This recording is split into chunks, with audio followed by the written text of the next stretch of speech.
No one wants the Saints linebackers. They're scared of what?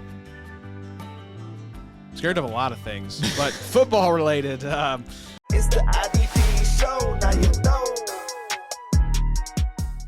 Welcome to the IDP show. Josh Raymer here in the Sode Shack. Adam Markham. Tonight we are talking IDP best ball favorite picks, rounds 1 through 10. Addy, this was a pretty interesting exercise going through the ADP round by round. We've been in a lot of drafts at this point, but going through and seeing the players, I definitely felt myself gravitating more towards some guys over others. Oh yeah, for sure. I'm very interested to look at my exposure that I've had from all these best ball drafts. That's something I haven't done in a while. But yeah, a lot of the guys that we're talking about tonight definitely drafted a ton. Yeah, and it's like now that we've gone through this exercise and we're in a couple drafts right now, I think 20 and 22, I'm in both of those.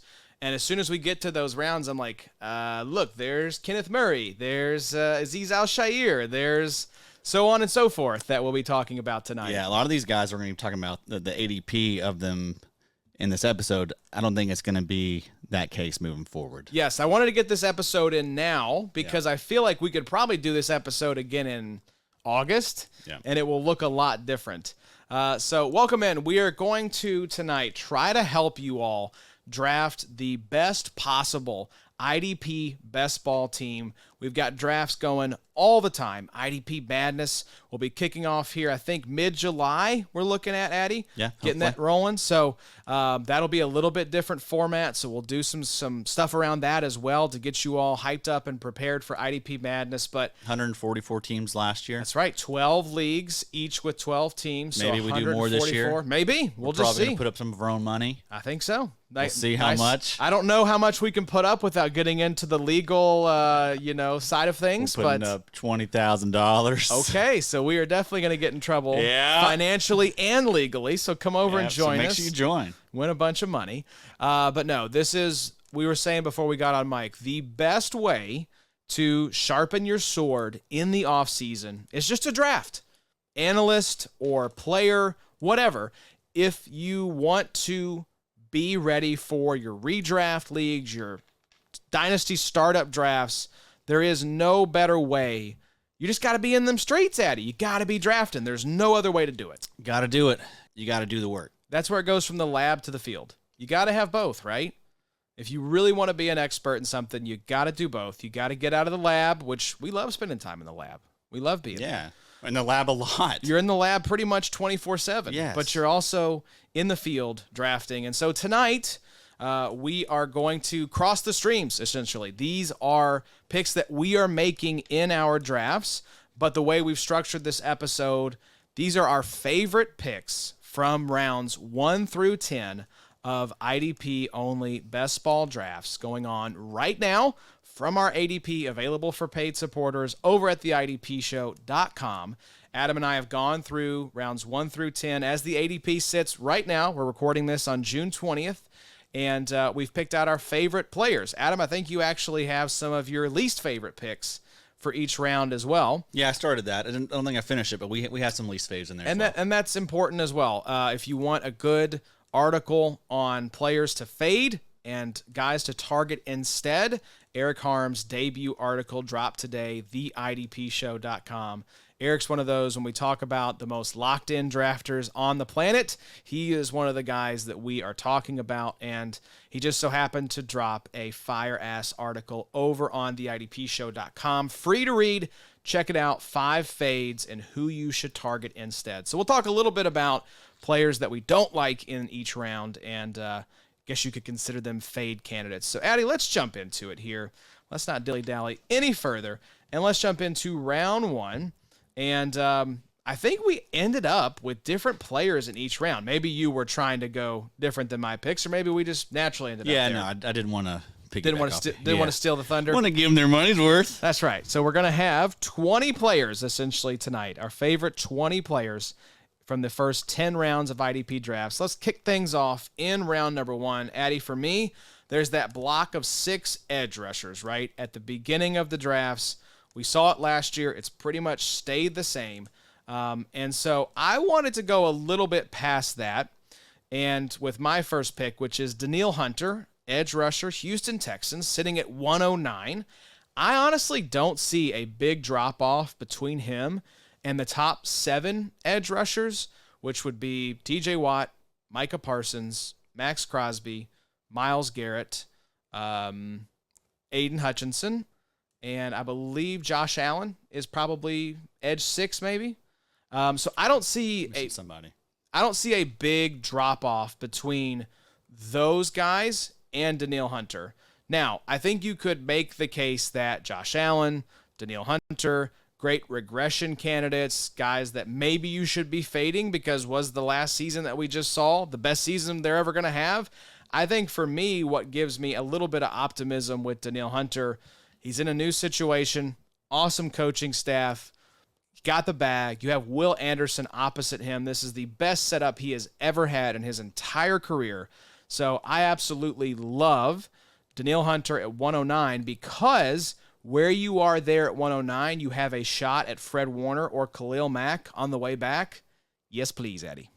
Yeah, that's a good call there. Hunter's been awesome. You do worry a little bit about the health. That's been something that has, popped up, a time or two in his career. But yeah, you can't argue with the situation that he's walking into. I do wonder, and we'll get to, I guess, this, but while we're talking about, Houston Texans, Will Anderson's also someone that's going in the first round. He is indeed. Little too cute, maybe? Maybe. He's going right after Danielle Hunter. Yeah. So he's basically 110. I've not had a shot at any Will Anderson. Nope. I don't know how much Will Anderson I have. I would just rather take Danielle Hunter. Like even in the drafts from like 108 or 109 and thinking like, maybe I can get Will Anderson here and just have a share. Like he goes like 107. He's the new hotness.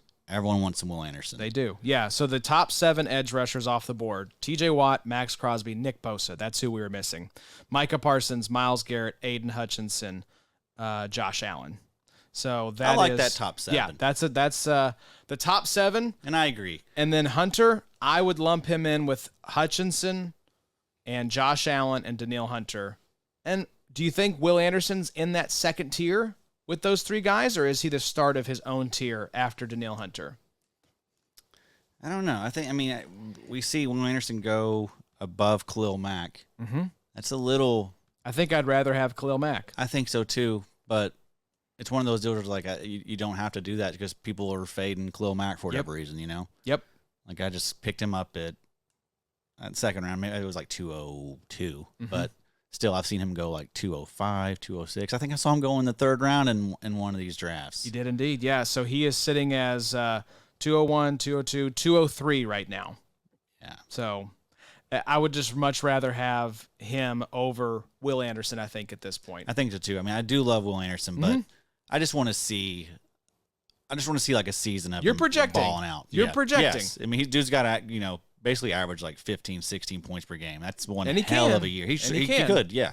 He absolutely could, but I'd rather just bank on the sure thing there in the first round. Right. So who was your pick, Addy? Your favorite pick in round 1? I went with Foye. Okay, sitting at 108, so right before Danielle Hunter goes. Yeah, getting the LB1 over the last 3 years at 8th overall just feels a bit like cheating. 549 tackles over the last 3 years. That works out to an average of 183 tackles per season. That's just nuts. That is crazy. Foye finished as the number 6 overall IDP in Big 3 scoring in 2023, number 3 in 2022, number 3 in 2021. Here's a fun little nug. Oh, I love some nugs. Foye was the only player in the NFL to have 15 games over 10 points and 0 games under 5 points. That's amazing. So he never busted. Never busted. Never busted. Yeah. That's incredible. Foye also had 2 30-point games, so no one has been more consistent or reliable than Foye. 15 games over 10, and then 2 over 30. So there's your 17 games. Elite ceiling, unmatched consistency. That's incredible. He's awesome. He's so good. And we talk about it all the time, linebacker, shallow position when playing on sleeper. Let's just go ahead and get the linebacker 1, Yep. I did look at who else were some guys that had 0 games with less than 5 points, and this was a minimum of 11 games. Foye, Max Crosby, Bobby O, Terrell Bernard, Pat Queen, Alex Anzalone, Shout out. Shout out. Eric Kendricks. Wow. Cam Bynum. Jaquan Brisker. Quay Walker. Kyzir White. Dre Greenlaw. And Dax Hill was a random one. Wow. Dax Hill making the switch to cornerback, too. Yeah. A lot of fun headlines about that switch this week in the news, where he's like, I really haven't played cornerback that much. Like, I don't know, man. It's like, oh, boy. I'm sure it'll be fine, bro. Yeah, I'm sure you'll do just fine switching to a totally different position. Yeah. Yeah, Foye was one of those where Is he playing like slot or what's he doing? I think he's playing outside corner. Wow. So right. just a big change. So I used to be like, man, I really want to get one of these top 6 because I don't want to have to go Roquan or Foye in kind of that like 107 to 109 range. I was just like, going linebacker in the first round doesn't feel like the best strategy, but you laid it out there. Number 6 in 2023, number 3 in 2022, and number 3 in 2021. Pretty hard to argue. So it's just about points at the end of the day. Yeah, exactly. And Foye scores points just about as good as anybody. Yep. So, least favorite pick here, I'm with you, Brian Burns, 112. New and improved situation, opposite Kayvon Thibodeau. Definitely. But hasn't been that great. Right. And I would just rather have Khalil Mack at 112. Yep. You know? You're just projecting. Or go Fred Warner, right? Is he Fred second? Warner is 201. Yeah, so I think I'd rather I'd rather go linebacker at that point. Yep, I'd rather go his teammate probably, Bobby Okereke. You sure. know, so it's just projection. It's not as much of a projection as, say, for example, Will Anderson. I mean, those are probably the two that you're projecting the most, right?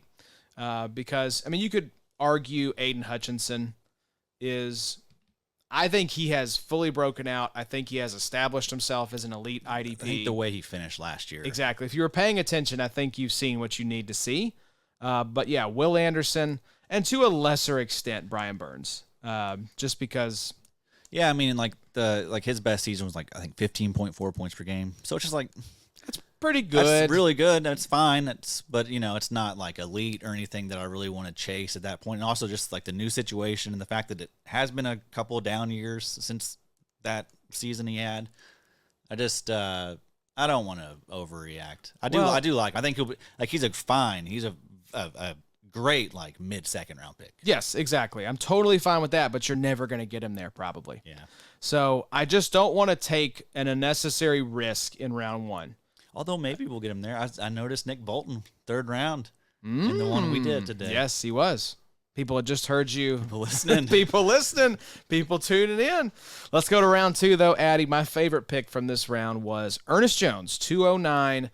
So after the top 3 linebackers, which I think we would all agree, Foye, Roquan, Fred Warner, you had talked about, I think it was last week, the discussion really starts at 4, right? And these top linebackers, especially for Dynasty, but even for best ball, I would make the case that Ernes Jones deserves to be the 104 behind the top 3. And you're getting a 2 linebacker discount on Ernes Jones if you think he's the 104 because he's going as the LB6 behind Bobby Okereke and Nick Bolton. So, again, we'll see how this ADP shifts and changes. We all have questions about that tier after the top 3, and Ernest in particular. But I think he is one of those few in that second tier of linebackers that is still ascending. I've talked about this before. Would not surprise me at all if he had an LB1 overall finish in his career at some point. I think he is that sort of player. He's only 24 years old. This is his second year as that team's sole linebacker, and he is the heart of the defense now after Aaron Donald's retirement. So I love being able to scoop up my LB4 at 209, especially if you go with like a Danielle Hunter or an elite DL there in the first round. That's a beautiful pairing, Addy. Yeah, I love that call. He's my 15th overall player, LB5. So, yeah, I have Fred Warner at 13, Bobby Okereke at 14, Ernes Jones at 15. So, I don't care how you want to mix it up with any of those 3, honestly. Yep, I feel good about all those guys. Yep. So, you went with another New York player, Speaking of Brian Burns, earlier we're going to the New York Jets and to the defensive line. Who was your pick, Addy? Yeah, Quinnen Williams. All right. ADP of 210 right now. I've got him at DL11 in the ranks. Tough box score year for Quinnen, and the fantasy output was hurt as a result. 11.9 points per game in 2023 versus 15.9 points per game in 2022. But tore it up when you look at the advanced numbers. 90.1 overall PFF grade in 2022, up to 90.6 in 2023. 84.1 pass rush grade in 2022, up to 84.5 in 2023. 77.7 run defense in 2022, up to 90.4 in 2023. That's a big old jump. Big jump. Pressure rate, nice jump, 12.4 in 2022, 15.1 2023. Pass rush win rate, 13.7 in 2022. 19.5 Wow. in 2023. That was third best among defensive tackles. Aaron Donald was 1. Dexter Lawrence was 2. Also, just a tough scene, there. Aaron Rodgers goes down 4 snaps in. Your season's over. Right. Just, all the air out of the balloon immediately.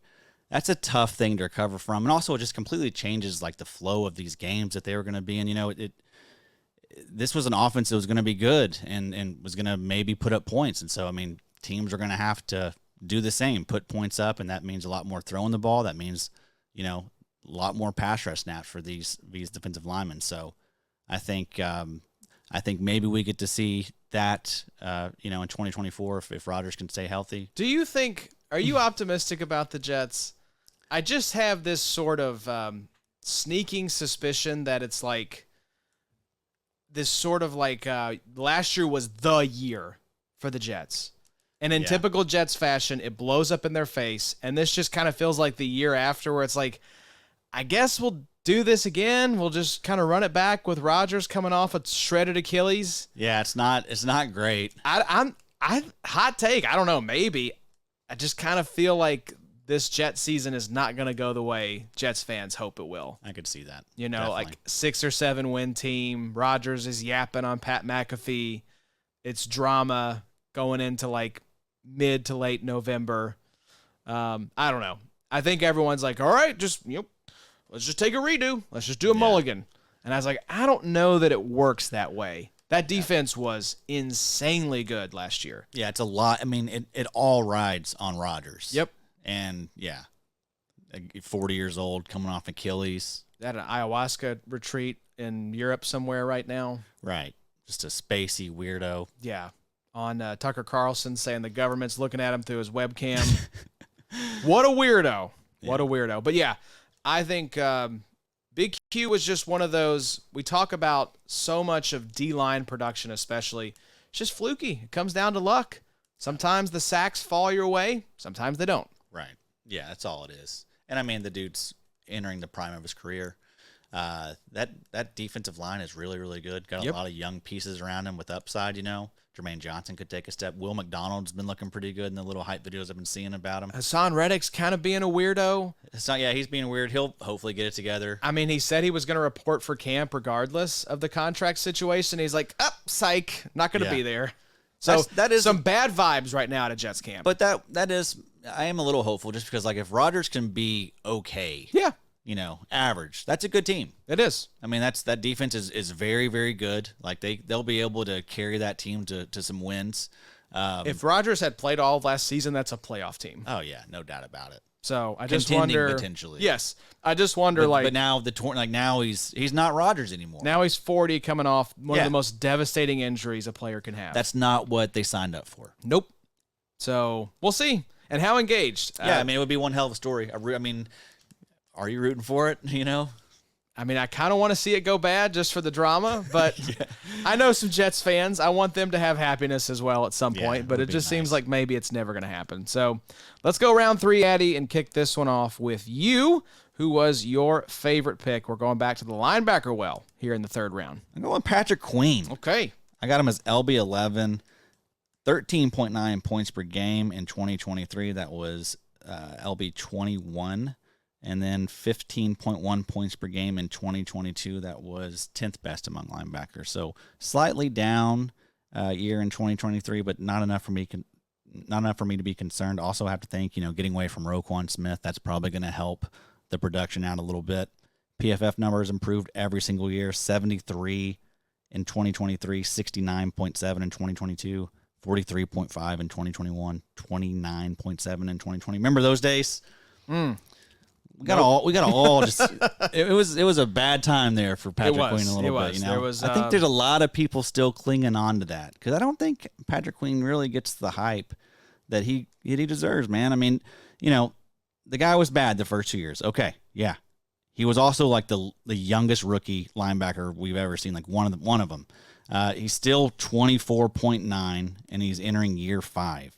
So he's been a linebacker for the Baltimore Ravens, and then he got a mega deal to headline the Pittsburgh Steelers as their lead linebacker. And hit Marlon Humphrey, I think it was, with a grass is greener, where he was watering the lawn, and it was looking very green. That was very petty, and I enjoyed it quite a bit. That's what you want to see from your linebacker and, like, you know, the leader of your defense.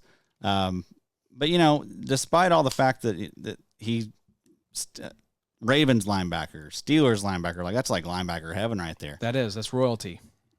People still hate on this guy, you know, even when he signed this massive deal. People like me were saying, well, they got to out. You know, they can get out of it. They'll cut him next offseason. This is a 1-year deal. That's how it always is for this dude. Like, even when, you know, when they brought in Roquan, it was everyone saying, well, it's because Roquan's here. That's why his play's improved. And maybe it was. I mean, sure. He didn't get good until Roquan got there. But he was also young. He was also like 21, 22, you know, those first 2 years. So, I mean, let's give these guys some time. We can see, like, Christian Harris as an example, right? Like, Jack Campbell was bad last year. So, it can turn around. And even highly drafted guys coming in with pedigree can struggle. Yeah. Right? So, I agree. I think I said it an episode or 2 episodes ago. This is a very important year for Patrick Queen. Yes. I think this is his chance to show, outside of Roquan Smith's shadow, I am a different player. I'm a better player. Yes. Will he do that? I'm willing to make the bet. Absolutely. The Pittsburgh Steelers made the bet. Yep. But they also gave themselves an out to be able to say, okay, if it doesn't work, I'll cut bait. But in a best ball draft, absolutely. 1-year league. I'll roll the dice on that. Yeah, but why won't it work out? Why are we always like, he's in a great spot. He is in a great spot. He's in a really good situation. I think it is going to work out. Yeah. He'll have every shot for it to work out. Yeah, I mean, they haven't had a really good linebacker there in a while. And I guess it's easier for me to make a very strong upside case as opposed to a downside case. Right. I really can't. That's exactly why I have him so high in the dynasty ranks. Like, I think whenever we unveil those with the 1 through 24, people may be a little surprised to see how high Queen is, but it's because of that. Because I think that, man, if he does come out and ball next year, going up, maybe he's LB4 behind the top 3. I think so. I mean, again, just because like the fact that he's you gotta love like how his career started. I mean, the fact that he's been in Baltimore, learned from Harbaugh, played alongside Roquan. Now he gets to go to Pittsburgh and got Tomlin, who just TJ there. Watt, and you know, just a good group of dudes to be around. And he has other linebackers there alongside him who are okay, like pretty solid options, but none are as good as Patrick Queen. Right, exactly. Like Landon Roberts, that's a good influence to have Absolutely. next to you. You know, so I mean, it's everything you want out of as far as like career stuff and molding these guys. I think that's what you want. You know, what Patrick Queen has had so far. So, yeah, I'm very high on Patrick Queen. I feel like he doesn't get the love he deserves. Yeah, can he be the solo linebacker? I think that's what we're going to figure out. I think maybe he just needed a little bit of help to kind of finish off that maturation process in Baltimore. And now we're going to see a guy who is ready to step out of the shadow of Roquan Smith and be his own leading man. That's what this season is going to be about for Patrick Queen. And I'm right there with you. I think it's much easier to make an upside case than a downside case for Patrick Queen. So, yeah, 310, I'll be happy to take that gamble. For me, I was loving Harold Landry, 305. Dual Desi, we were just talking about that before we got on mic. It's an important consideration in Sleeper. I don't want to go nuts trying to just load up with Dual Desi guys, but tiebreaker purposes, I'll take a guy that can start in 2 spots, especially since best ball, it's a war of attrition, no pickups, no trades. So having a guy that can fill into 2 slots saved my madness team because my linebackers fell off a cliff. Denzel Perryman, Devondre Campbell. were pretty much dead. It was guys like Harold Landry and Khalil Mack that were able to sub into my linebacker spot that totally saved me. So getting him as the 29th overall player, he's DL 21, edge 18 in the middle of the third round. I just think, what is not to like about Harold Landry here in the third? Dual Desi, plays a ton of snaps. This Tennessee Titans team could be a lot better on offense. We talked about the Jets having more positive game scripts. I think the Titans could surprise and be better than people think. So, I love Harold Landry. He's a guy I'm going to a lot there in the third round, Eddie. Yep, big fan. Weeks 1 through 9, Landry averaged 10 points per game. Weeks 10 through 18, he averaged 16 points per game. So pretty good. Remember, he was coming off that ACL, so now he's going to be a full 2 years removed from it. So, yeah, I mean, you hear that a lot with players. Like year one, you're kind of getting your feet back under you, and then year two is when you really start to see these guys come back to their old selves. That's what you saw with Landry the second half of the season, because at that point he was basically like a year and 3 to 4 months removed, you know? Yep. So, yeah, I love some Landry, and I'll be getting to one of his teammates here in just a second. Yeah, so least favorite in this round for you, Addy, Trayvon Walker, 312. Feels a little rich. Yeah. Feels a little rich. Yeah, I'd rather just go with like one of the stud linebackers at that point that you can still get. Yeah, because if you're looking like right around him is like Patrick Queen, Quincy Williams, Trayvon Walker, right after Walker, Joey Bosa, Bobby Wagner, Quay Walker, Terrell Bernard, Logan Wilson, Jeffery Simmons. He's just in this run of players where I would have him at the bottom of that pecking order. Yeah, like he had a really solid year last year, but I don't know that he's gonna be ever much more than that, you know. Yeah, he's like 5th, 6th round where I would be looking, not necessarily like 3rd round. Yeah. Maybe even later than that, but you're not going to get him there because, again, people want to be ahead of the curve on these guys. And I do admire, because I think if you can hit on a guy in the 3rd round, for example, who pops and is a top 6 at their position, you probably win a lot of your best ball drafts. But I just don't know that Trayvon Walker is that dude guy I want to hitch my wagon to with that thesis. So let's go 4th round, Addy. And you mentioned the teammate there of Harold Landry. Who is your favorite pick in the 4th round? Jeffery Simmons, going at 406. I have him as defensive tackle 5, DL 21 overall. So get some help inside in the form of 346-pound Tavondre Sweat. This dude is huge. Yeah, tight ones drafted him in the 2nd round. And then, like we talked about, Harold Landry, 2 full years removed from the ACL. I also love the fact that the cornerback room got much better. You know, L'Jarius Sneed, Chidobe Awuzie. So that'll help keep the wide receivers locked down. QB has to hold on the ball longer. More sacks will occur. That's how that works. That's how that works, folks. That's how babies are made. That's math. And let's not forget, Jeffery Simmons entering his prime, still just 26.9 years of age. Simmons put up a career best 12% pressure rate in 2023. But I love me some Simmons, and I think 4th, mid-4th. That makes me want to be a little linebacker heavy to start these drafts. Exactly. Knowing I can get a Jeffery Simmons, a guy that I think still can hit another level. I think his max that we've seen points per game wise is like 12.8. He can get to 14, 15. I think so too. He is probably, when I run my exposure later this offseason, he will be one of my most rostered players, because that linebacker run that you see right there at the end of the 3rd, beginning of the 4th, like there's just so many like delicious linebackers there that I'd much rather go with like maybe LB. If depending on where I am in the 1st round, I'm probably going DL round 1, linebacker, DL. And I mix it up. Top 7 pick, you're going DL. DL, yep. But if like 108, and then sometimes 107, you'll do a Foye, maybe. That's what I've done. I think I've done a Foye. It depends on if I'm in that like little pocket there from like 107 to 109. Probably a Roquan or a Foye. Yeah, I mean, my move is really, I've been going like 101 to 107. That's edge, defensive tackle. No, it'll just be edge, of course. And then if I am, second half of the draft, I like to go linebacker. I like to get Foye or Roquan, and then I'll get hopefully Fred or Bobby O. Yep.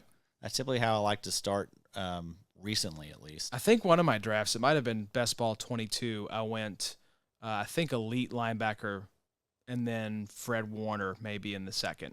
So Yeah. Maybe like a Foye Slater. I don't know. It was that linebacker start is nice. I like it a lot. Because especially if you're at Foye, you're probably doubling up with like a Bobby O. Yeah. Unless he slips. And Fred might slip. Fred might Sometimes, slip. yeah. But if you're in that Foye range coming back through, you're probably getting like Ernest, not Nick Bolton, or like a Ernest or a Bobby O, I would say. I think I've done a Roquan Fred. Roquan Fred is nice. Did you get Roquan like later in the first? I think so. Yeah.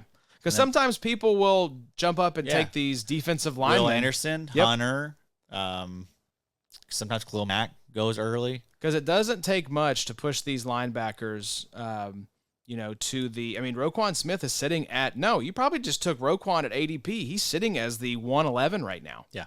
So you could double up and go. Roquan Fred. You could go Roquan Fred pretty easily. Yeah. Roquan Bobby O, no doubt. Yeah, you could probably go Foye Bobby O would be the stack if you wanted to go linebacker. But I would probably hope for like Foye Khalil Mack stack. Maybe That's Khalil nice. Mack slides a little bit. So my pick here in this round, we are in round number 4. It is Azeez Al-Shaair. Now, I'm contractually forbidden from saying Joey Bosa, even though that's probably my most drafted 4th-round pick. Even with the injury risk, we talked about it, dual Desi. You know the upside is there, but this is a very nice round for linebackers. And it reinforces the idea. If you want to go DL your first 3 rounds, you totally can, because then you can step in with a lot of these guys as your LB1 that I'm totally fine with. And Azeez is the latest of the bunch here in the 4th round. So I'll just wait and take him as my LB1. But we mentioned some of those guys earlier: Bobby Wagner, Quay Walker, Terrell Bernard, Logan Wilson, Frankie Louvu, Azeez Al-Shaair, Singleton right behind him. So I'll just take the latest of those linebackers. Feel totally fine if Azeez Al-Shaair is my LB1. Oh, yeah. Yeah, I've had plenty of builds where that's been the case for me as well. But, yeah, he should have the best year of his career, I would think, I think so. So I feel really good about him. Yeah, I was hoping to get him in the auction that we just had on Sunday for our RSO league, but my man got paid. Everyone had way too much money. Way too much money. I was way off. I was close on some of the values, but linebacker I whiffed on big time because everyone was just spinning big on linebacker. Yeah, your boy is set very nice. Yes, you are. You've got Fred. Roquan, Fred, Josey Jewell, Alex Singleton, EJ Speed. Yeah, hat tip.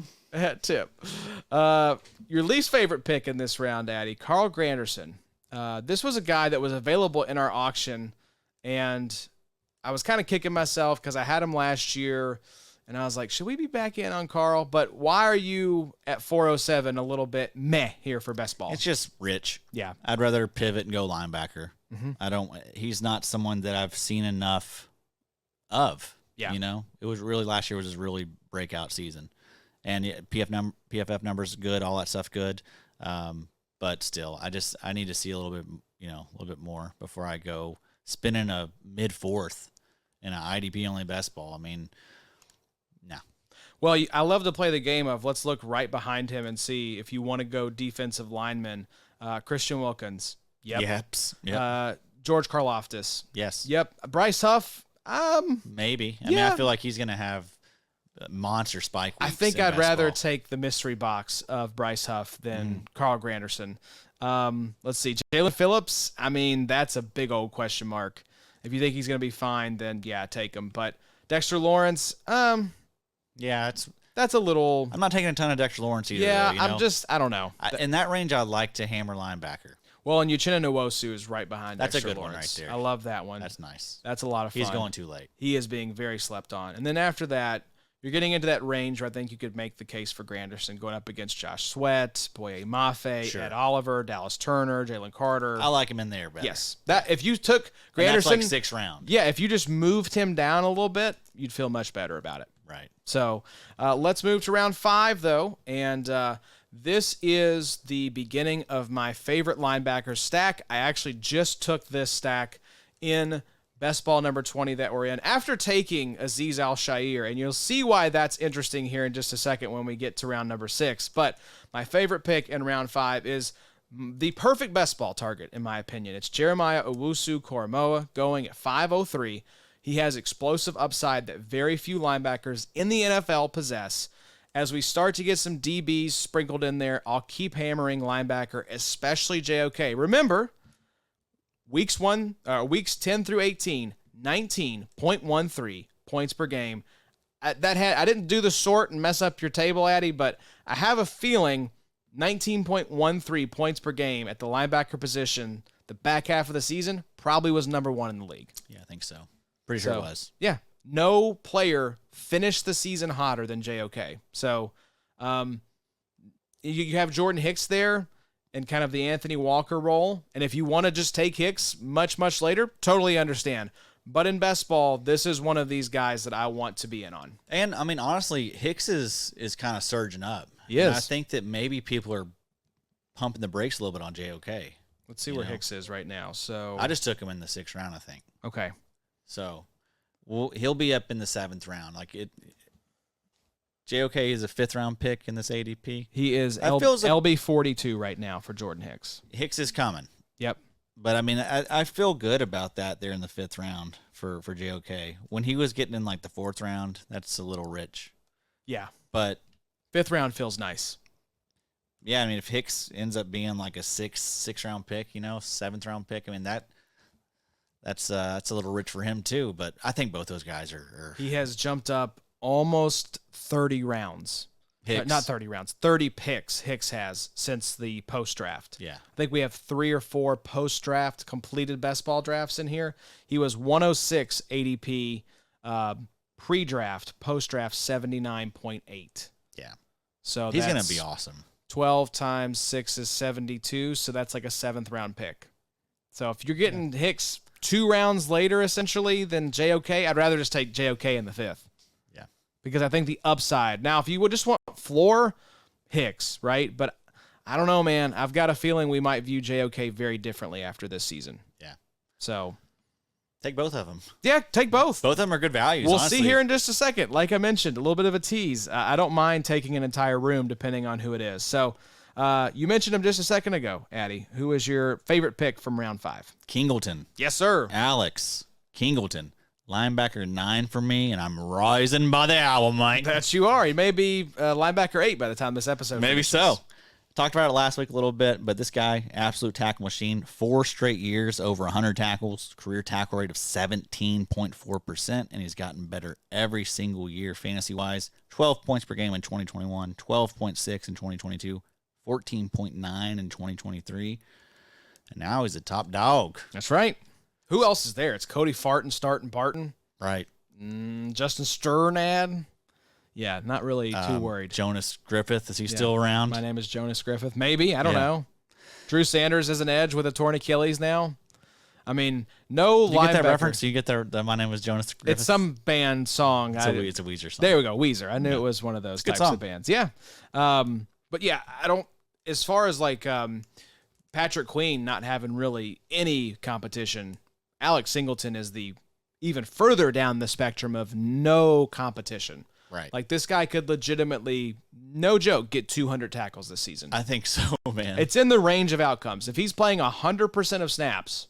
Yeah, if you're someone that believes in patterns and you look at the way his stats have gone, I mean, he should be due for somewhere in the 190 to 120 or to 200 range. Yes. Yeah, I think it could actually absolutely happen. I wonder if Underdog has like a tackle prop for Alex Singleton over I will under. I'm going to be hammering all the overs on Jewell, Singleton, because they're going to get slept on. Yes. They're not going to get the respect. They'll have the Roquans and the Freds too high. Yep. And have these guys way too low. Yep. So it's a good plug for IDP bets, Jordan folks. Hicks, that'll be another good one we have.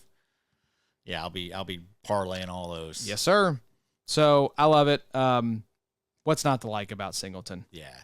Let's see. He's awesome, dude. And the PFF grade's been fine. It was down, I think it was in the 60s last year, but I mean, that whole defense sucked. Yeah, It was there's nobody else there, something folks. before the year before that. So I mean, So he is finishing up. He hasn't moved up that much. He was 50.6 pre-draft, 48 post-draft. So he is the last pick of the 4th round. I took Singleton in the 3rd round. I don't blame you at all. I mean, I'm just getting my guys here. I know that I think I'm upsetting some people because, like, I think a lot of people have these guys baked into where they can get them. They're like, all right, I'm going to put him on my queue. I know he'll be back to me because everyone's following the ADP and Adam's rankings. You're not getting Singleton. You're not getting Jewell. You're not getting Hicks. You're not getting any of those guys late at all. And you shouldn't. I mean, you really shouldn't. Those guys should be going a lot higher than they've been going because I think that people just need to kind of flip the way they're drafting a little bit. Instead of chasing those, defensive tackles and Carl Grandersons and Josh Sweats, like just hammer the linebackers. Hammer the guys there that are going to bank you points. And then get the guys like Leonard Floyd, Preston Smith. Much later. Yaya Diaby, Kyle Van Noy, Jadeveon Clowney. Get those guys. Like don't try and find the next big thing at edge. Don't shop in that aisle of edge, you're essentially saying. Yes, yeah, right. I agree. I'd much rather go linebacker there. It's a beautiful stretch of linebacker. There's some pockets of like linebacker just goodness that I want to exploit. And there's just some I don't want to bet on some situations. Like I don't know what's going to happen in Atlanta, I don't really know what's going to happen with the Chargers. Yep. I have no idea. But there's a lot of rooms that I'm just like avoiding. Like I don't.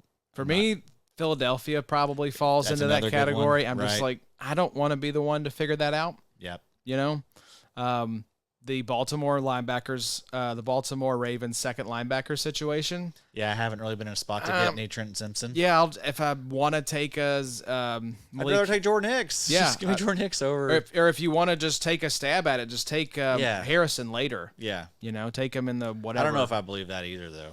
It's just like I would rather just stay away. I don't think I have any of those guys at all, any exposure to either option at LB2. So your least favorite pick in this, it hurts my heart a little bit seeing this here. Antoine Winfield Jr. at 502. Explain yourself. It's just early. I don't want to be the guy that starts the DB run. At what point is DB the ADP value, or is it just like just keep waiting? At what point is it like Antoine Winfield is sitting there in this round? It's just you're negligent if you're not pulling the trigger. Does that happen? Does that exist for you? Does that point exist? Like late 6th, early 7th, maybe. And there may be some drafts. Talk myself into as it. we sit here and preach fade DB, and people just are having a staring contest to see who's going to be the first to blink. I've been in those rooms before. Yeah, I've taken K-Ham in the 7th. Yeah. We talked about like the first draft we did. Everyone had that philosophy. Yep. No one was wanting to draft any of the DBs. And so, yeah, I mean, Natty was like, fine, I'll take Winfield usually in the 7th. But I've only been in that spot one time. Yeah. Like I have one K-Ham share, and it was from the first draft of the season. I've seen Winfield go in like the 2nd round. Yes. And that's just, no, not doing that. And also, bad. like, the dude had a, like, insane season. Stat-wise, a season that just, like, an outlier type season. Yeah. I do not think that he's going to do what he did. Yeah, I'd rather not try to bank on that. DB is the most volatile position year It was to like year. like 3 or 4 interceptions, like a bunch of sacks.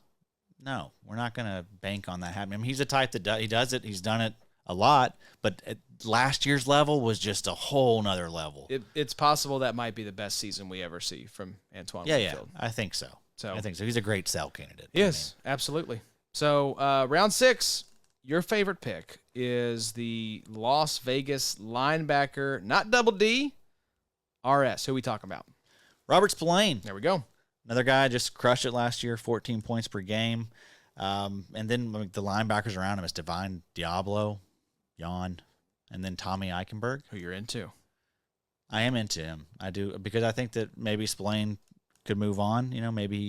Maybe he outpriced himself. I don't know, though. The more I've been thinking about that, like I think that head coach is the type that may want to bring somebody like Spillane back. I'm sure they have a good relationship, This was really his lead linebacker, with his first head coach job. So probably some sentimental value there. It'll just depend. I think they're going to be maybe shopping Spillane for a won't get quarterback. Maybe Spillane won't get anything too crazy. Linebackers don't get a lot of money. Like we just saw Tranquill get 3 years, 19. Maybe that's what I could see that. Maybe that's what he gets, and that's fine. I think if that's like what his market is, they'll bring him back. Yes, I agree. And so, so it could be a lot longer for Eichenberg. It may never happen for Eichenberg, but for Spillane, I feel great about. Yeah. He was awesome last year. He's still being slept on, Again, just one of these perfect linebackers to take instead of the edge or defensive tackle going around him. Yep. Well, speaking of defensive tackle going around him. This is a good one, though. Yes, I was going to say, Big Bob going at 601, 605. This round 6 kind of stretch here is, and I'll read it here. Because he's going after Josh, 605. Spillane 601. So. Yes, 601. Oliver is going after Spillane. I sent this to you, Eddie, so I can reference it a little easier here.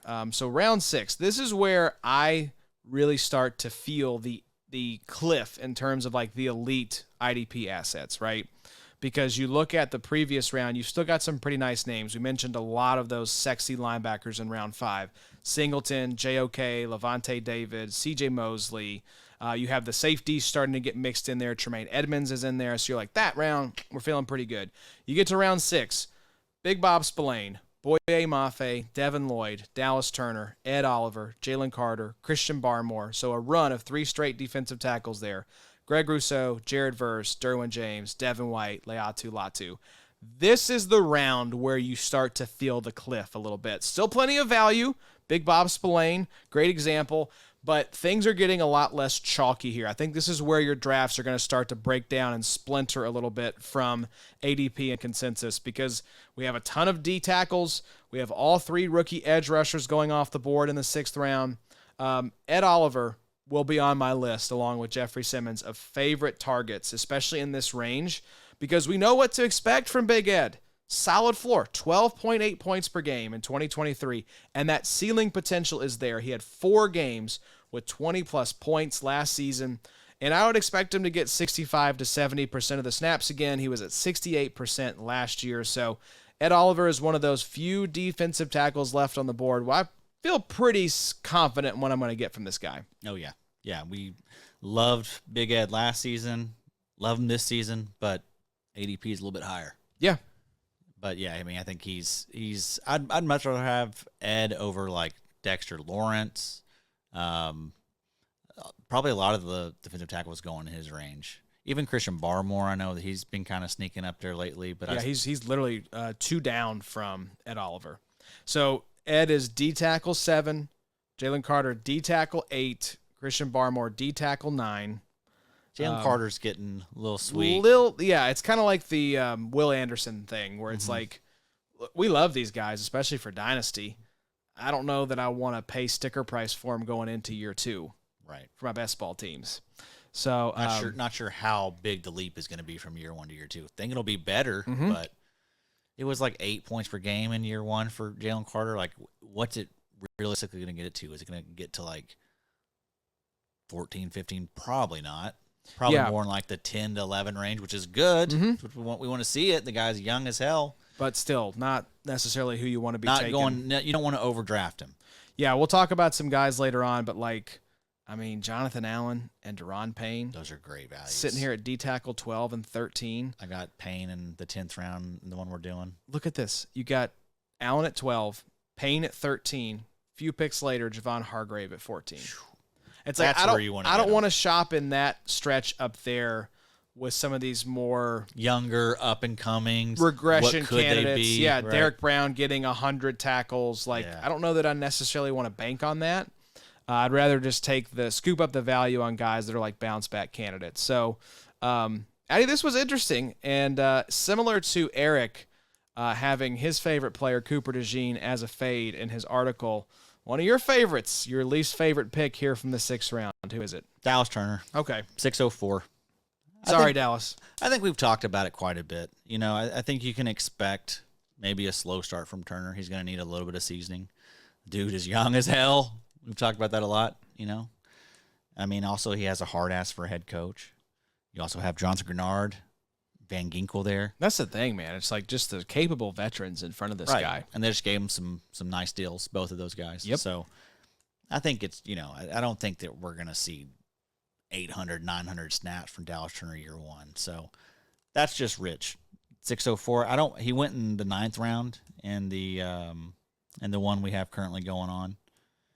And that feels good. Yes. That feels good. Still though, earlier, like it's still it was Dallas Turner 902, and then I think Verse maybe went a little after him in that round, and then I got Latu yes at 911. Never forget. I picked it. You guys will never forget. I will never forget, especially if he goes off on my Indianapolis Colts and you end up winning that league. I will not be a happy camper. Right. That's the pick that Adam won the league with. Pretty much. Dallas Turner going as edge 36. Edge 32. Andrew Van Ginkel going as edge 36. So 4 spots later in the edge pecking order. And actually, I took Van Ginkel in this draft in the 8th round. So, I mean, I'm telling you right now, I like Van Ginkel for 2024 more than I like Dallas Turner. I scooped him up in the auction on Sunday because I was like, let's just get a little bit of edge depth, somebody that should be out there. And that's a guy that I think is going to be out there as the edge, too, for his team behind Grenard. Yep. So I'm with you. Love Dallas Turner for Dynasty. Don't necessarily love him for now. The Minnesota defense is fun. It's fun. Now, we may also be getting the rumblings out of training camp. We're going to do a ton of training camp stuff this year, and it may be like Dallas Turner is already looking like the edge, too, on this team. He's running with Jonathan Grenard as the starting edge. And we'll adjust quickly. Yes, and it's like, if that's the case, oh, baby, here we go. We're off to the races. But just as it stands right now, I expect Latu and Verse both to be more ready. Yes. And more. Maybe the first 2 years. Yes, and also have more opportunity. Yes. So let's go to round 7, though. When I mentioned earlier taking an entire linebacking room, this is what I was talking about, because I went in that draft with Azeez Al-Shaair, JOK, and then went with Christian Harris. He is sitting here at 703. This is a very intriguing round for linebackers. We had that sexy round of nice kind of values in round 5. Round 7, you have Josey Jewell, Christian Harris, Trenton Simpson, Jack Campbell, Blake Cashman, Troy Anderson. Just a very intriguing stretch of linebackers here. You have reliable options, Josey Jewell, Blake Cashman, some plant your flag guys in Trenton Simpson, Jack Campbell, Troy Anderson. If you want to be in on them, cool. If not, understandable. And then you have Christian Harris. I think I would just copy and paste everything that I said for JOK here. This is a great target for best ball drafts. I think nobody finished the season hotter than those two guys.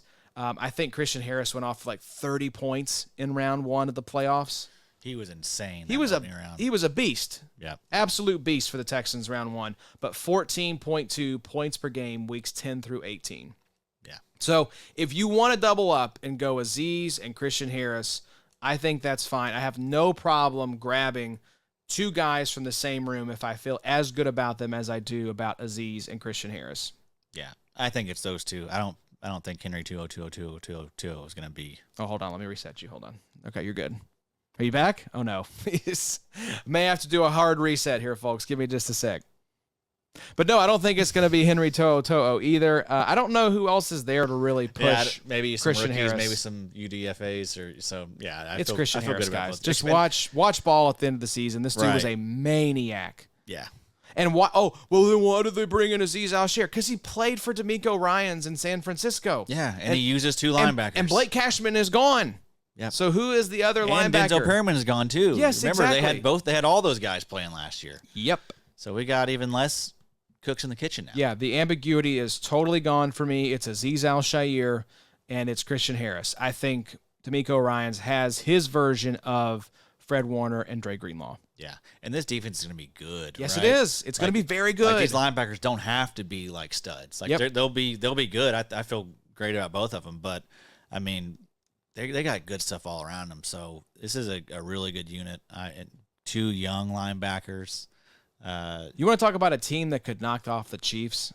I think it could be the Texans, man. Yeah. If everything breaks right and everybody stays healthy. Yeah, that sucks. They're in your division. I know. I think we'll be scrappy and, maybe a wild card team, but the Texans are head and shoulders the favorite in this division, in my opinion. CJ Stroud getting out there. I know. Talking a lot. He's putting a little bit of a target on their back, a little bit of a target. It's like, all right, guys, maybe chill just a little bit. Yeah. It's just a new world we live in, though. It is. Athletes, everybody has a podcast now.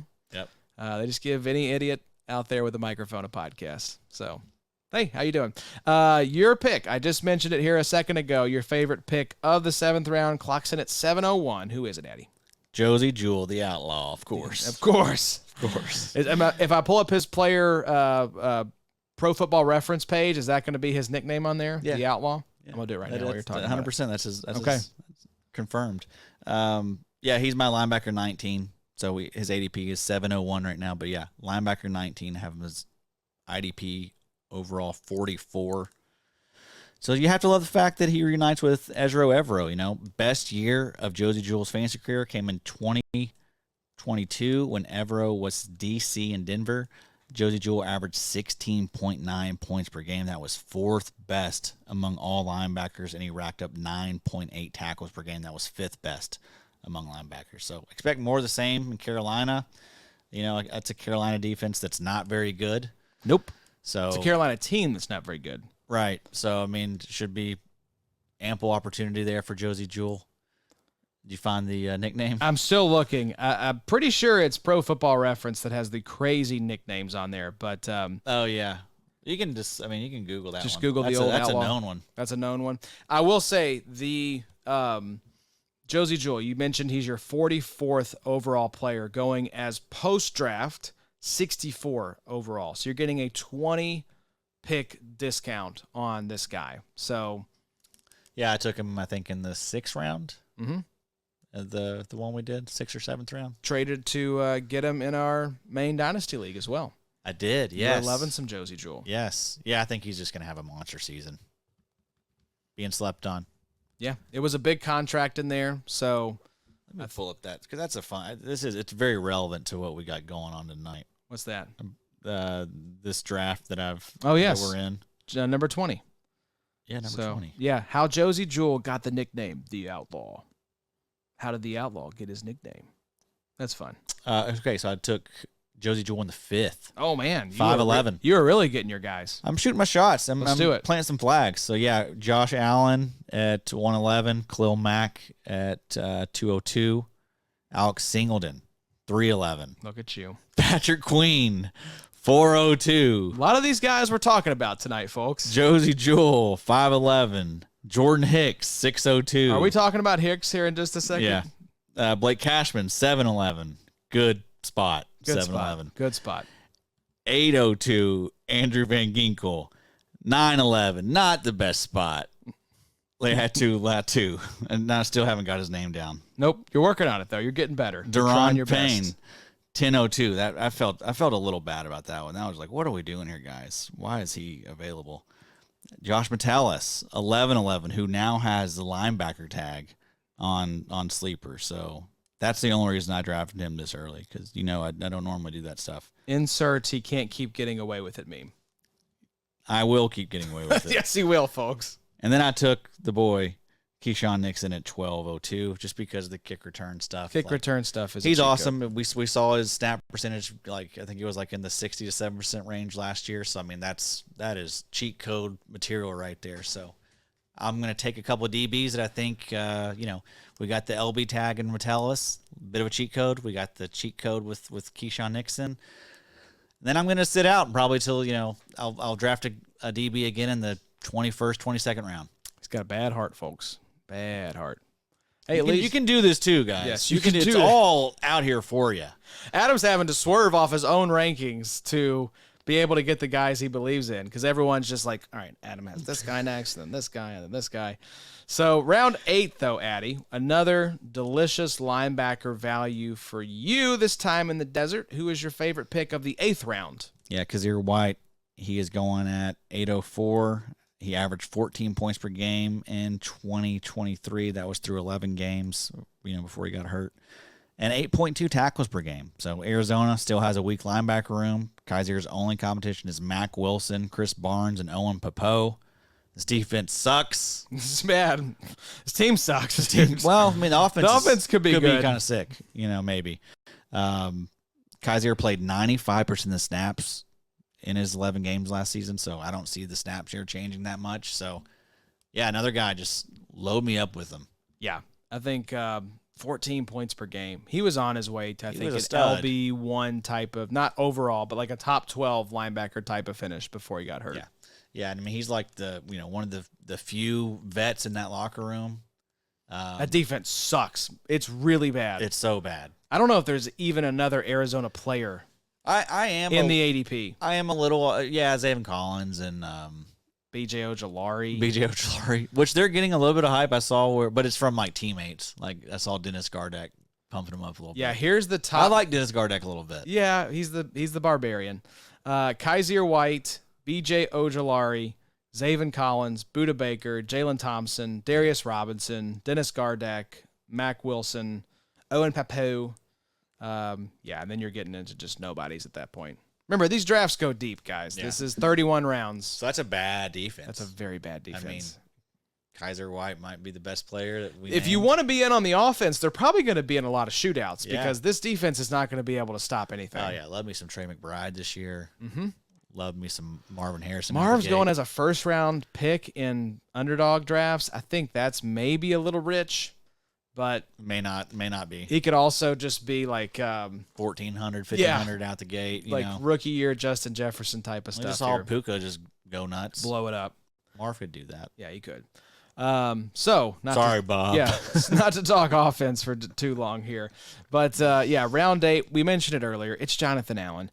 I like this round for linebackers a lot better than the previous round. You've got Kendricks, Anzalone, Caden Ellis, Kyzir White, E.J. Speed, Ivan Pace, even Junior Colson thrown in there if you believe he'll take the A little high, a little rich. Yeah, if you think he's going to take the starting job.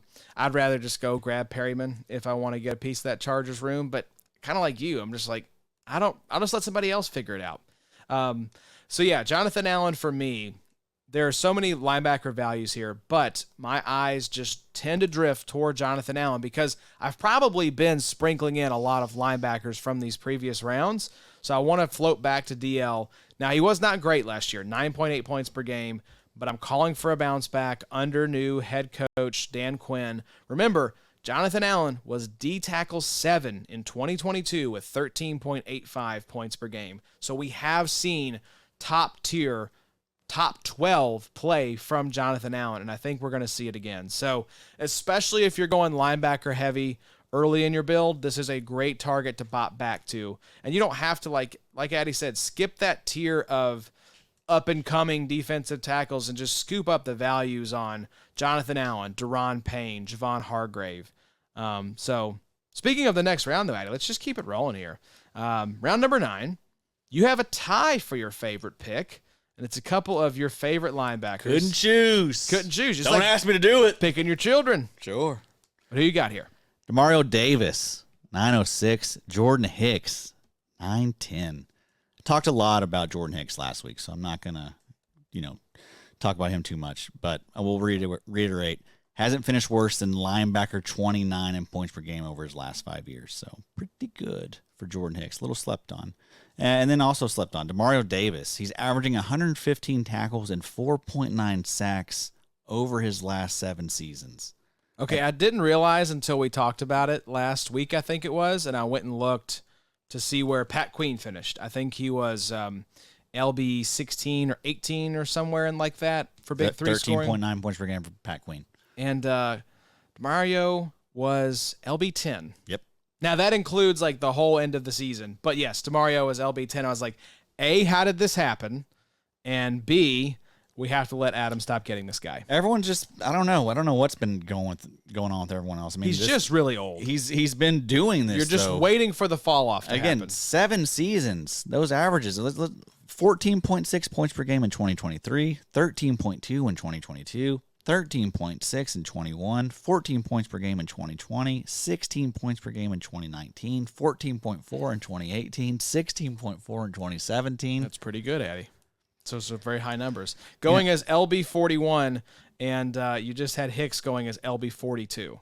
So you mentioned Hicks has never been worse than LB29.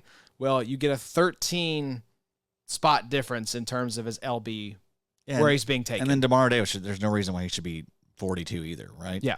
41, you say? 41. 41 is Demario, 42 is Jordan Hicks. That's crazy. Yeah. That's crazy. I mean, no one wants the Saints linebackers. They're scared of what? Scared of a lot of things, but football related. Scared of Stinky Pete? Well, I think, Willie Gay. Yeah, but this is Demario Davis. Khaleke Hudson. Again, the PFF numbers were fantastic last season. This is a guy, they're not going to bench him for Khaleke Hudson or Pete Warner or Willie Gay. It ain't happening, folks. I think it's just he's just old. I think he's just old, and people are just waiting for the fall off to happen. I'm guilty of it. I was like, I don't want old ass Demario Davis, but then I went back and looked. I was like, I want old ass Demario Davis. Sure you do. I was wrong, folks. Yes. It's okay to be wrong. But fine. you see this, and it feels oh so Just right. don't keep being wrong. Yeah. All right. Correct it. Correct. All right. Fix Let's it. look into it. Actually, don't fix it. Let him keep going here in the 9th round, please. Let us scoop up this delicious value on this guy. It did make me think though, if Levante David is discount Bobby Wagner, is Demario Davis discount Levante David? Dude, you just made my brain explode, dude. But Let's get that on a t-shirt as well. You are helping us get some new t-shirts made, right? yes, That could be it that right could there. be something. That could be something That special. could be a lot of money. That could be something that somebody else steals. Sure, someone claims will. Someone some- absolutely will steal that. Claims it as their own. That's how we do it in That's the biz. how we do it in the biz. That's how the biz is done. It is. It truly is. So another delicious value going at the very end of the 9th round, 9-12, is Kenneth Murray, the newest linebacker for the Tennessee Titans.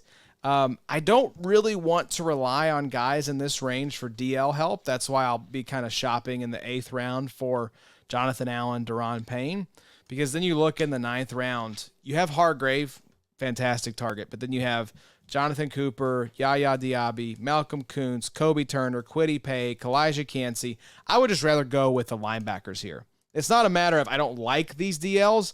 I would just much rather, it's kind of like switching the tracks on the railroad, right? Like I'd rather just jump over to this track for this round where you have Demario Davis and you have Jordan Hicks, Jermaine Pratt, Kenneth Murray. Is Preston Smith and Leonard Floyd going after those guys like Jonathan Cooper and those guys you named? Yeah, so they are going, it looks like, I can check where Preston Smith is going. I think they're both going later than all those guys I That's just the mentioned. move then, yeah. You don't don't fish in that pond. Let's just give it 20 minutes or so. So he is, position rank DL 73. Preston Smith is Yaya Diaby's DL 55. So Preston Smith is going much, much later. Yeah. Post-draft, Yaya is 106, and Preston Smith is 127. That's another one of those things. It's like, man, I mean, It's like 2 rounds later or so. maybe Yaya has a much better second year and becomes Preston Smith. Yeah, exactly. Let's just take Preston Smith. Let's just take Preston Smith. 2 Yeah. rounds later, 3 rounds later. Like, come Yep. on, what are we doing? Yes. So that's the thing is, That's how we win in this, guys. I would just rather jump back over to linebacker because I think that's where you have more value is to be had in this round as linebacker. And this is why it's important, folks, is because in a lot of your drafts, for the most part, especially early on, this is going to stick pretty close to how your draft is going to go. ADP and your draft kind of unfolding, it's going to be, I would say, 80% of what you're seeing here with the ADP. So it's important to go round by round because you need to know as you're constructing your roster, do I want to shop DL here, knowing that there's some nicer DLs later and there's some really nice linebackers on the board right now. So that's why it's important to kind of go through round by round and have this kind of exercise is to think about 2-3 rounds down the road. How do I want to play this now so that I'm set up well in the future? But give me the LB value, especially if I've gone DL early in the draft. Give me Kenneth Murray. He is probably at that list of the top of the list of the players that I really want for 2024 and have no interest in beyond that. Oh, yeah, absolutely. Just cash out. Cash the hell out. But look, we all 3 picks here in this round, all linebackers. So we love the linebackers around this range. Yeah, and then round 10, Addy, is where it gets a little yucky. I'll just kind of read this round here so you guys can see what we're working with. It's kind of like, I believe it was round 6 where it starts to break down a little bit, and there's just not a lot of guys that I personally love here. Drue Tranquill, Jesse Bates, Sedarius Smith, Nolan Smith, Danico Autry, Lucas Van Ness, Juwan Bentley, Cody Barton, Zach Allen, Will McDonald, Leonard Williams, Edgerrin Cooper. A lot of guys I just don't want to be in on at cost. For me, not a pick I feel like super strongly about, but I have taken some shares. Zach Allen, 1009. Gross round, but I think he's the asset along the Denver defensive line that I feel best about. And this is usually the spot where I'm looking to add some D-line depth, just because the other options are just sort of like, I mean, Drue Tranquill, I love your pick here at 10:01. I've kind of been rising on him since the episode last week, and his name is the one that jumps off the page here. Yeah, I do love Zach Allen, though. I think he is super slept on. Yeah, I agree. He's the best piece there. Although, I mean, Baron Browning does have some upside. Nick Benito does have some upside. We'll see about Jonah Ellis in a couple years maybe. But, yeah, Zach Allen is like the most consistent. I feel like you know what you're going to get. He's going to give me somewhere between 170 to 200 total points to finish the season. Yep. And I'll sign up for that all day in the 10th round. But, yeah, my guy, Drue Tranquill, we talked about him last week. I mentioned how Drue Tranquill has always been productive when he gets opportunity and that he can do a lot with a little. When you look at career points per game, it's nothing special. 10.1 points per game for his career. But the magic happened when you look at points per snap. 0.254 career points per snap for Drue Tranquill. He's sandwiched in between TJ Edwards and Roquan Smith. You ever heard of those guys? Nope. Foye is below him. Levante David, Nick Bolton, Matt Milano, Ernes Jones, all below Drue Tranquill in career points per snap. So Drue Tranquill is an elite producer on a per snap basis. If he gets the snaps, he could be a league winner. So let's do some math for the nerds. Oh, man. I'm going to give you a wedgie later. Let's say Tranquill gets 800 snaps, and that's pretty modest. That's not that big of a deal. That'd be like probably 75% of the snaps, I think. Totally doable. If he matches his career points per snap, so 0.254, so we're going to take 0.254, we're going to multiply it by 800. It's the amount of snaps. He would finish with 203 points. That would have made him the LB 25 in 2023. And where is he going right now, folks? Is LB 45. So, again, will Spagnuolo use an LB2 at that kind of rate? We'll see. Maybe not 75%, but 60 to 70%? Yes. At what point, at that point per snap basis, would he have to get 600 snaps for it to still be a value compared to ADP? Like, at what point, if he gets, 700 snaps, 650 snaps, even I think a not so optimistic scenario, he's just one of those players that if he stays healthy, it feels almost like a lock to beat his ADP. But also people aren't thinking about, what if the people around him don't stay healthy? Mm-hmm. What if Willie Gay, or what if Nick Bolton gets hurt? What if Leo Chenal gets hurt? Then injury upside is then we huge. will see, I think, a snap share, definitely get in the 80 to 90% range potentially. So yeah, because there's certain players where it's I don't know that they assume the LB1 role if there's some injuries around them, right? But Tranquill has shown he has LB1. I mean, we saw it last year. Yep. Right? He can step in and be that LB1 for your team. He has the trust of the coaching staff. He was a stud for the Chargers that one year. I think it was 2022. That's why we were bummed to see him go to Kansas City just because how muddy it is there. But I mean, the guy is a really nice asset that I've always been fond of just because of that. When he does get his opportunity, he's gonna produce and he's gonna do it in bunches. Yeah. So, I mean, we'll see what the snaps work out to, but at LB 45, I mean, that is just we'll take the ride. Worth taking. And I will say he's kind of peaked up a little bit here, 109.5 pre-draft, 105.3 post-draft. So only 4 spots by ADP. So I think the market is still sleeping a little bit on Drue Tranquill. He went 805 in this one. Okay. And he's in the 10th round by ADP. So let's see what Bolton is doing right now. So he has slid a little bit. He's gone from 19.5 down to 27.5. Bolton went 403 in this draft. Wow. Now, Are we in on Nick Bolton at 403? I took Patrick Queen over him. I mean, I think I would sign up for Nick Bolton. I'd sign up for Patrick Queen too, but for all the questions we have about Nick Bolton at that point, getting him at the 39th overall player? Yeah, I don't know. I still kind of like the linebackers around or that are going around. I mean, Logan Wilson. I think I'd go Logan Wilson. Terrell Bernard. I think I'd go Terrell Bernard. Frankie Louvu. I'd definitely go Frankie Louvu. Quay Walker. I'd probably go Bolton. CJ Mosley. I'd probably go Bolton. Although that's close. I don't know. JOK or Bolton. Boy. It's close. I think that's his range. That's a hard comparison for me to hold in my mind because those players have never been two options on the table at the same point for me. Isn't that weird? It is. It won't. This is a rare draft. I don't think that'll happen a lot. Everyone's like, if we take Bolton early, Adam's just going to laugh at us in the IDP show Slack. It's like, yeah, we will, but don't be scared. It was. This draft was fresh off that episode, so it was fresh on everyone's minds.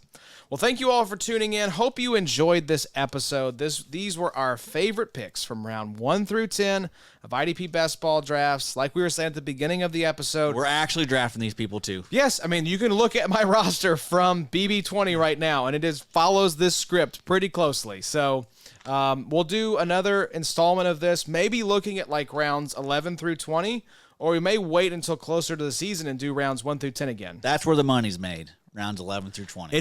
I will say my weak spot right now is rounds 11 through 20. That's where I'm trying to get better because the later rounds like 20 through 30, that's DBs. I'm just hammering the DBs, but 11 through 20 is tough. So maybe we'll do an episode later this offseason looking at rounds 11 through 20. Same kind of exercise. We'll see what type of numbers this thing does. That's going to be up to you guys if this thing comes back. Hopefully y'all enjoyed it. We've got some really fun best ball content coming down the pipe. Like we mentioned, IDP Madness coming up very soon. We have Eric's article over on the website. We'll have some other articles in the best ball kind of niche here coming out on the website very soon. We've got some really cool stuff happening on the podcast and YouTube side with Best Ball. We're excited to announce that very, very soon. We got some cool stuff in the works for you all. We just want to be at the forefront of Best Ball, especially the IDP variety, because that I feel like is right there on that precipice of going mainstream, taking IDP mainstream. And we just want folks to give it a try. Not only is it a really cool way to try out Best Ball for the first time, try out IDP for the first time, it's a good way to stay sharp, and it's the most fun part of fantasy football is drafting. Yeah. So just come draft, guys. But even if you it's a lot of fun. Even if you don't want to draft, you should be invested in the content because the ADP matters. The ADP is made up of people that are smart, locked-in drafters, that are degens. Yes. So they've been drafting with us since February, folks. Yeah. So, best ball content should be something that everyone pays much closer attention to, and I think that we're going to start seeing that, no doubt. Yeah. So thank you all for tuning in. Let us know what you thought of this episode. Who are your favorite picks from rounds 1 through 10 of the best ball drafts? Who are some of your most exposed players? Who are the guys that you're taking over and over again in these drafts? Let us know, especially if you're watching on YouTube. Drop some names in the comments. Let us know. But thank you all for tuning in. Next week, we are very excited to finally announce we will be doing the IDP trade show with none other than Kyle Borgononi, Kyborg of the Fantasy Footballers. He's in an IDP league now, folks. So my man is ready to talk some defense, ready to talk some trades. So we'll be taking your trades, offense and IDP. Send those to us through our Twitter account. Hit us up in the DMs. @mention us, whatever you want to do. We'll send out a website thread as well to our subscribers. So send us those trades. We will be live with Kyborg Tuesday night talking trades. Hope you guys will tune in. And after that, we will have the conclusion of the top 24 Dynasty Linebacker series. So just an awesome month, Addy. So much good stuff to look forward to. And I'm glad to be here in the shack with you doing it, baby. Hey, likewise. You're a good guy. You guys are good listeners. You are good listeners. And gals. We love you all. We love you all. We will see you all on Tuesday for the trade show. Until then, y'all take care, and we'll see you soon. It's the IDP show.